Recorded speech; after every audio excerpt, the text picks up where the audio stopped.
டிவிகேவை பொறுத்தவரையிலும் தமிழக மக்கள் முடிவு செய்திருக்கிறார்கள் தெளிவாக.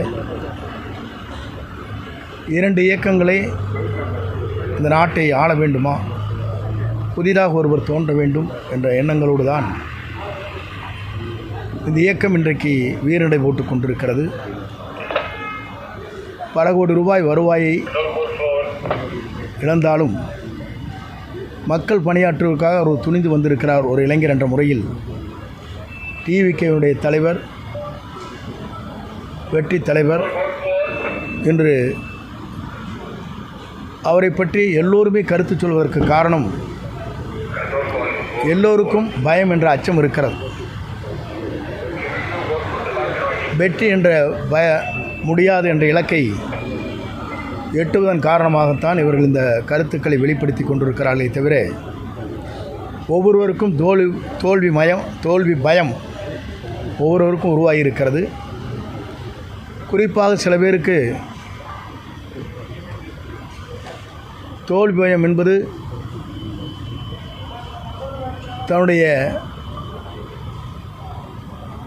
இடத்தில் வெற்றி பெற இயலாது என்ற முறையிலே தான் ஒவ்வொரு இயக்கங்களும் தங்களுடைய கருத்துக்களை இன்றைக்கு பரிமாறிக்கொண்டிருக்கிறார்கள். குறிப்பாக இளைஞர்கள் மட்டுமல்ல, வெளிநாடுகளில் இருக்கின்ற தமிழர்கள் அத்தனை பேரும் தேர்தல் தமிழ்நாட்டில் எப்போது நடைபெறப் போகிறது என்பதற்காக 3 லட்சம் பேர்கள் பதிவு செய்திருக்கிற வரலாறு தமிழ்நாட்டிலே உலக வரலாற்றில், இந்திய வரலாற்றில் இடம்பெற இருக்கிறது.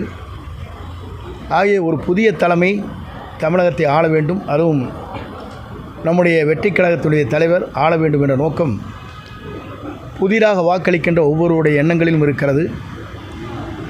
35 வயதுக்கு கீழே இருக்கிற அத்தனை பேருடைய ஒருமித்த கருத்தாக இது பிரதிபலித்து கொண்டிருக்கிறது.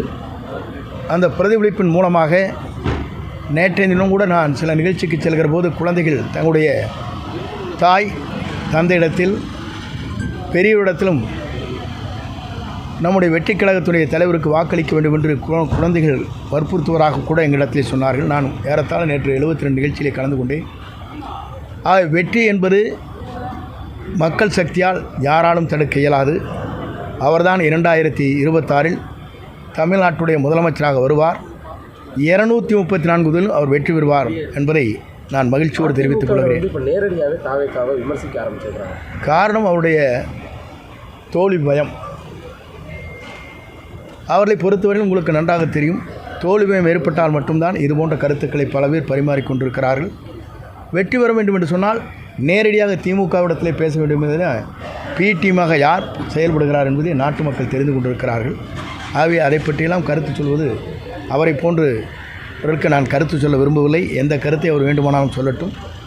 ஆனால் தோல்வி பயம் என்பது அவர்களுக்கு ஏற்பட்ட காரணத்தின் அடிப்படையிலே தான் இதுபோன்ற கருத்துக்களை வெளிப்படுத்தி கொண்டிருக்கிறார்களே தவிர, இன்று பார்க்கின்ற போது உங்களுக்கு தெரியும், ஒவ்வொரு நாளைக்கு ஒரு தேர்தல் அறிக்கை என்பது மொத்தமாக கொடுக்கப்பட வேண்டியது.